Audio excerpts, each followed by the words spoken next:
In the mountain village of Hanok Valley in South Korea lived a poor girl. Her name was Soo-ah.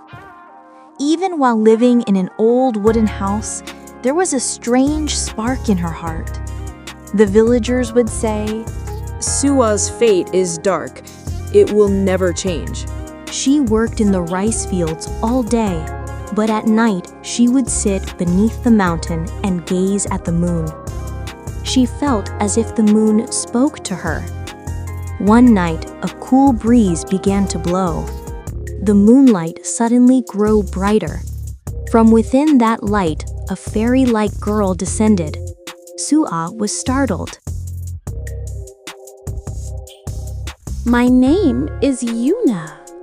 I am the moon fairy. I hear you every night when you speak to the moon. Does my voice really reach the moon? There is truth in your prayers. That is why I have come. But I will not give you wealth. I will give you a path. The fairy placed a tiny glowing moon-like stone on her palm.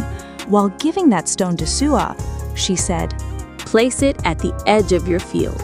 The day you take the final step of courage, it will begin to shine. Soo-ah never gave up. She kept working in the fields day and night. Rain, heat, cold, nothing stopped her. One day, when she was smiling even in her exhaustion, the stones suddenly glowed like the moon. The entire valley lit up.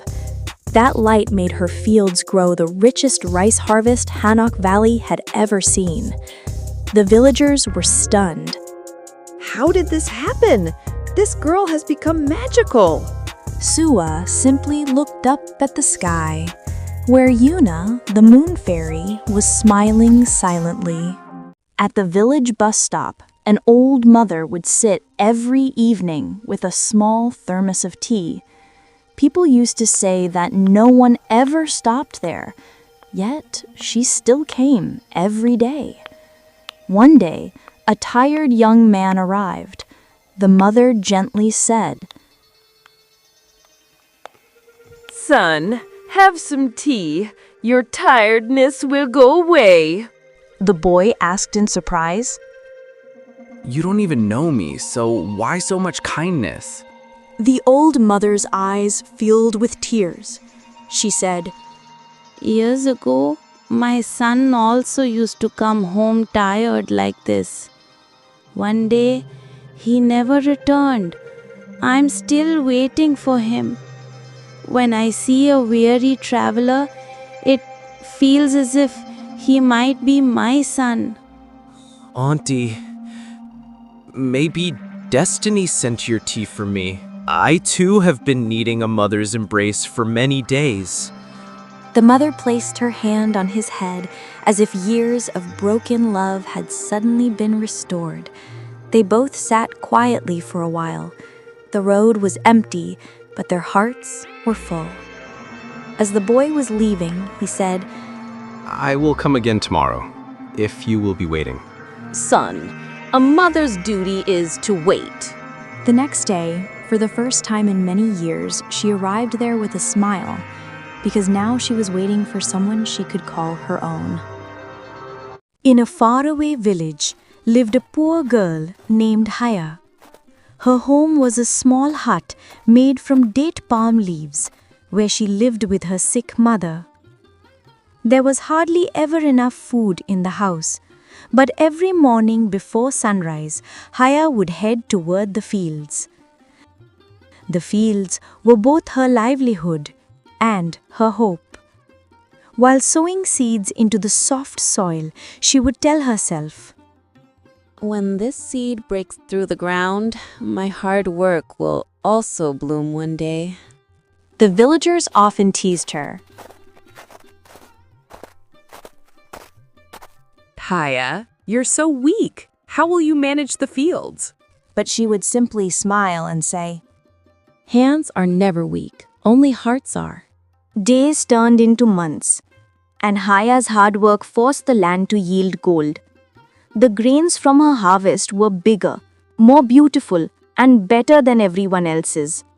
The produce sold at a high price in the market, and for the first time, Haya held the earnings of her own labor. With that money, she got her mother treated, repaired the broken roof, and the same people who once called her weak now proudly said, This girl has shown the whole village that no matter whose hard work it is, it always bears fruit. Haya looked up at the sky with a smile. Thank God! Today my hard work has finally held my mother's prayers by the hand. On a winter night, when the whole village was silent, a girl named Minji sat awake in a small Hanak house on the edge of a snowy hill. Her grandmother was ill, burning with fever. Minji wrapped her tightly in a blanket, but the cold was unbearable. The firewood had run out, and outside a fierce snowstorm was raging. Her grandmother's breathing grew heavier.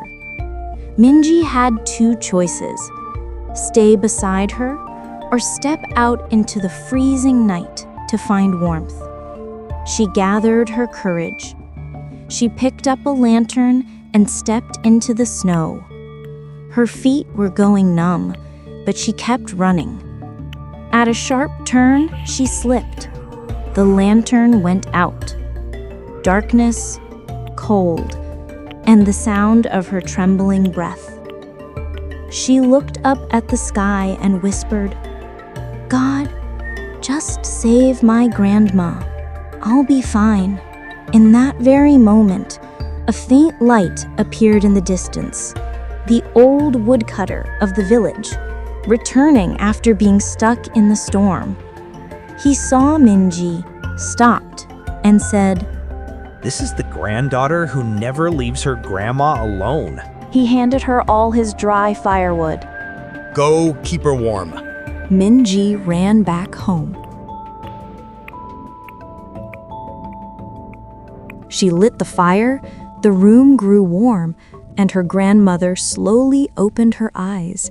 She held Minji's hand and smiled. You didn't just save me, you saved your love. The snow was still falling, but in that tiny house, winter had lost, and love had won.